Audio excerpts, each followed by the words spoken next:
Israel ki Prime Minister Netanyahu na magi America ki Congress ta ngang bodo jai tar ka ba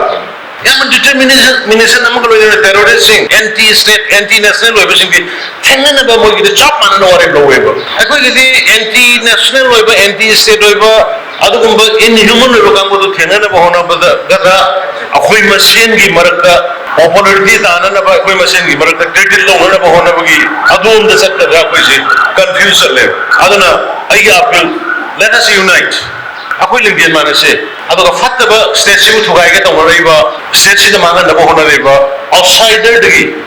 se aduga internally manung da su yorum bising do adu katang thengna se bai koi na kai sengna prasa puna ma kai koi yena bunate jati khuding ma kai koi isilina wakane tribe koi kun sa ko hondoi mari lai koi recognize orba aduga isinna sing na bai koi isinna wakane koi punna leminare lemin Masih kita mulai berpose kerai di Indonesia, Bangladesh itu urut mana, Myanmar itu urut mana, India itu urut mana. Si urut kang dah betul nak kau tumin lagi rumsel. Whatever we are doing today is for you. Ngasih mirror lam ditunggi mirror gini baik kau. Ngasih sarkar nak tengari ba, aduh ba, volunteer macam follow ke tengari se. Masa gila naik gini te. Masih dah kau masel hunna ba, kau masel engine ba, adagi kak tongga ba se kau. Tunggu dah bapak. Aduh kesidai dah kau ini ngasih ki warga perja singsi kerana itu guna. Hana ki bigam tu, hana ki manipur tu. Miss Femina Pangkau manipur. International ki football tournament tu manipur. Hotel apa sana mana betul tas ki aduh ki koi sage na koi chain na. Tanah ba mapan ki lamba tourist mayam. Manipur invest tu ke na tawa orang mawa mayam. Lam koi ba lakwa mayam. Manipur ki kerja ba. Manipur ki mayam ki hospitality. Madu mayam tu koi amuk revive tu mana bahana mana siapa koi punna. Adulah koi government ni side ki suyam kan ni koi matang police headquarter ki sari ber bersela hai. Aduh koi kenogi civil secretary dia koi kan nak khabar hore. Aduh atai singda tamda nakan paikal ego project mayam si. Kerana tu matan sangga apa dengan bersela raga. Aduh imung dah sana thangde wali bang sai koi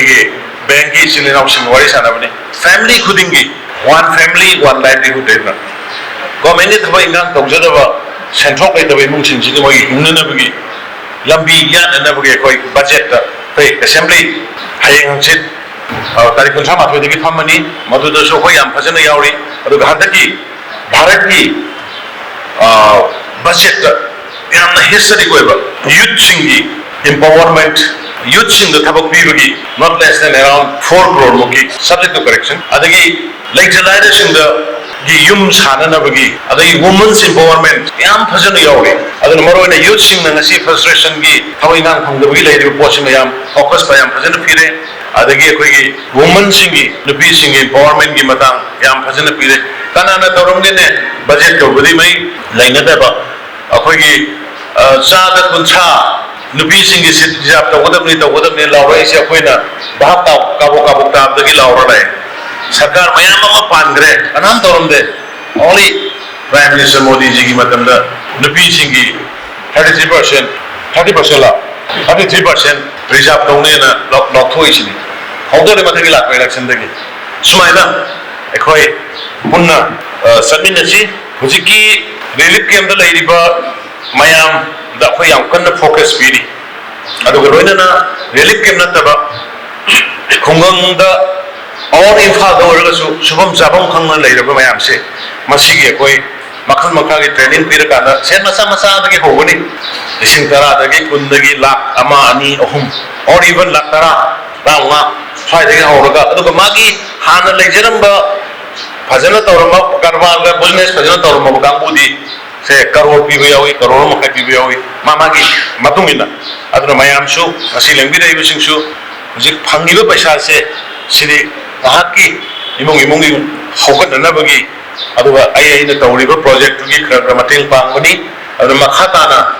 koi one family one livelihood hai na koi government gi scheme policy lai di se masida sangbi daga yawi daga imung amonda government gi thabak ta hongdo bising du ni ko government ki service tau gibati tau gure aduga te bank ki loan ki kari ki tau gure adu nataba free da kenda tau gure le sing do gi priority pijare aduna wafam khar se thamaga ai amohna manipur ji tamna koi shanti lakpa hore ai koi mayam sangana shanti anjalana bhona si ai koi na pami ba ai koi na tali ba pot puna makto constitutionally legally hana tawramba duaina mi to khato ko boiro biometric lawba khotba kedoba adagi any NRC gi oiro madu niyom gi matungina law gi matungina ain gi matungina yana ba ma poroge koi punna to ngna bhona si aduna hingsa gi thabak se mase akoi puna mal condemn tawsi mase tawdana ba koi pura minasi wafam khar se thamjaraga ai lembi reiba mayam puna mo boy amon kurumjari